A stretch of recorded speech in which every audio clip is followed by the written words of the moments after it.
ہم کریں گے ہر مظلوم کی حمایت۔ السلام علیکم، میں ہوں حورین فاطمہ اور آپ دیکھ رہے ہیں حمایتی نیوز HD چینل۔ نظر ڈالتے ہیں آج کی اہم خبروں پر۔ Pakistan Peoples Party PS 86 Malir کا اہم اجلاس تنظیمی استحکام اور سیاسی حکمت عملی پہ غور۔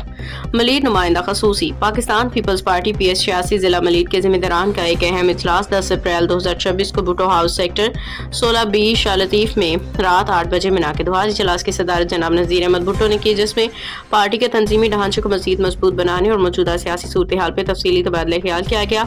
اجلاس میں سینئر نائب صدر انور بلوچ، جنرل سیکرٹری رسول خان سواتی، انفارمیشن سیکرٹری دلجان مروت سمیت دیگر اہم عہدیداران نے شرکت کی۔ اجلاس کے دوران حلقے میں پارٹی کی فعالیت بڑھانے کے لیے مختلف تنظیمی امور پہ غور کیا گیا۔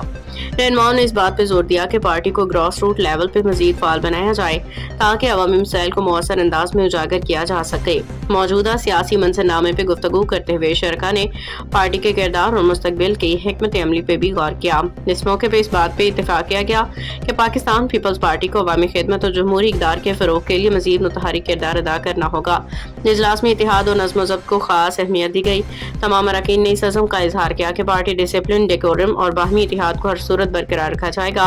اجلاس کے اختتام پہ شرکاء نے اس عزم کا اعادہ کیا کہ پارٹی کی مضبوطی اور عوامی خدمت کے لیے سب ایک پیج پہ ہیں، متحد ہو کے آگے بڑھیں گے۔ رپورٹ احمد دین حمایتی، روزنامہ حمایتی نیوز۔ باخبر رہیے ہر جگہ ہر وقت، جانیے ملکی و غیر ملکی حالات و واقعات یقین کے ساتھ۔